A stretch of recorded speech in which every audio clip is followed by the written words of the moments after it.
The house on the hill had been an unspoken legend in the sleepy town of Millhaven for as long as anyone could remember.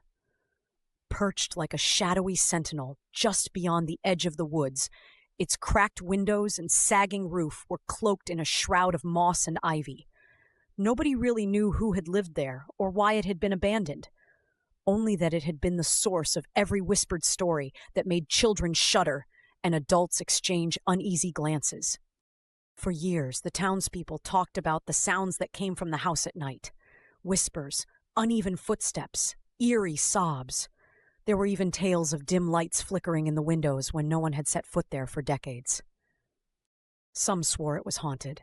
Others shrugged it off as wind and wild animals. But almost no one dared to test the legend. It was late October when the group decided to go up there.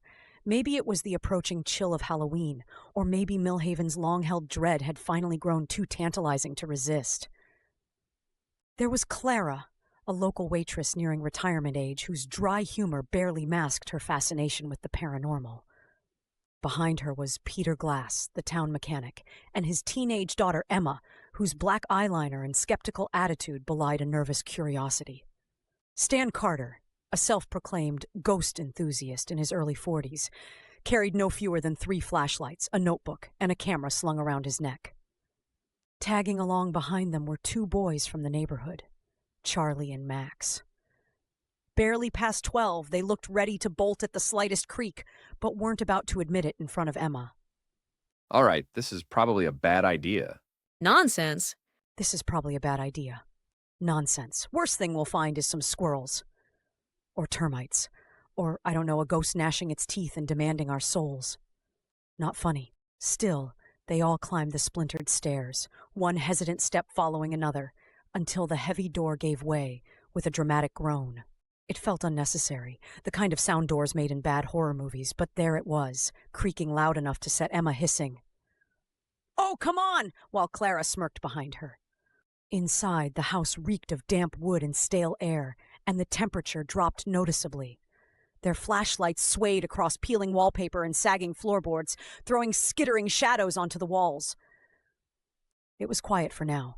Too quiet, except for the faint, high-pitched sound of the wind threading through a broken upstairs window.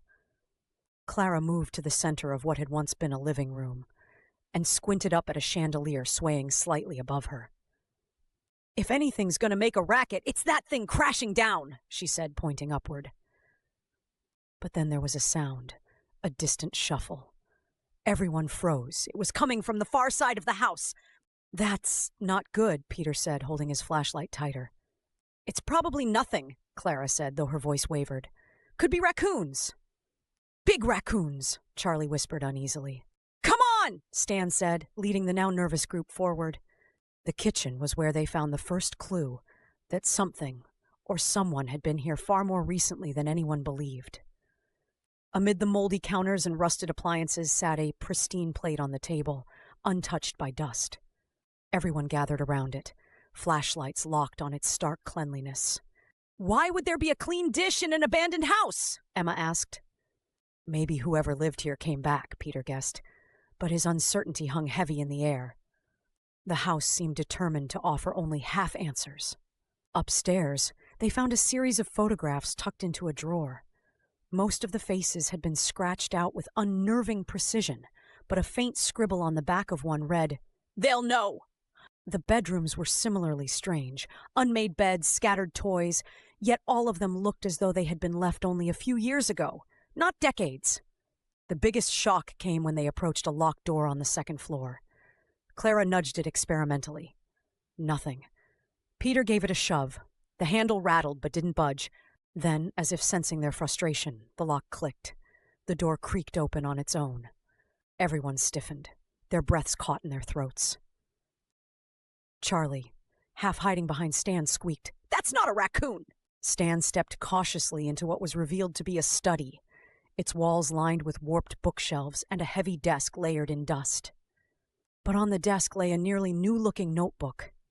Flipping through it, the group found cryptic, rambling handwriting, and one repeating word that made Clara's skin crawl: below. "What does that mean?" Max asked in a whisper. Peter's mouth tightened. "The basement!" It dawned on the group simultaneously, and the collective tension rose. For all the strange whispers and creaks, all the unnerving evidence of recent living, none of it compared to the growing certainty that whatever they sought, good or bad, waited for them below ground.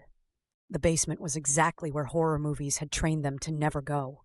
The stairs were steep and broken in places, descending into pitch-black uncertainty. The narrow beam of light from Stan's strongest flashlight bounced weakly off damp stone walls as they crept downward. And then they heard it, a muffled but unmistakable sound, a sob, low, drawn-out, human. "Is that?" Clara whispered, but no one could answer. The basement smelled of mold and earth, cluttered with long-forgotten furniture and rusted tools. But tucked into the farthest corner was a scene unlike anything they could have imagined. A makeshift cot, food wrappers, chains anchored to the floor, chains that had been undone not more than a day ago.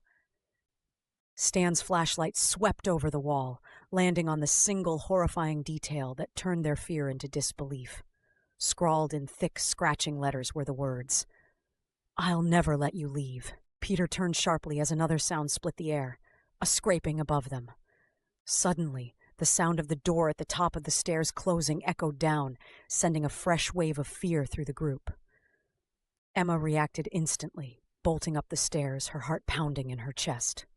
She slammed into the door, but it held firm, refusing to budge. Behind her, the others scrambled, their flashlights wavering in the darkness. Footsteps, deliberate, unnervingly heavy, echoed from above, sending a shiver down their spines. Clara's voice trembled as she called out, "Who's there?" But silence was the only response. Icy realization settled over them, an unspoken understanding of their dire situation.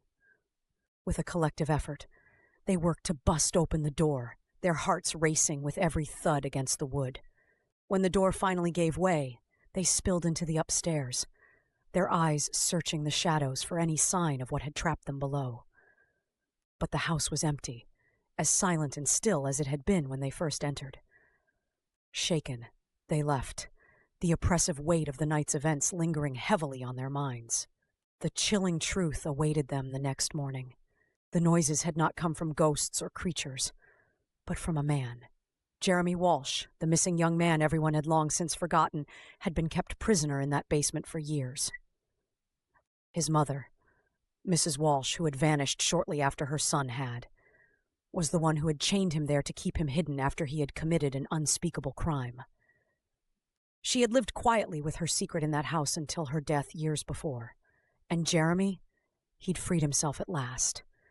But Millhaven's ghostly nights didn't stop. Whispers continued to echo from the house on the hill, this time perhaps, from those now trapped in its story forever.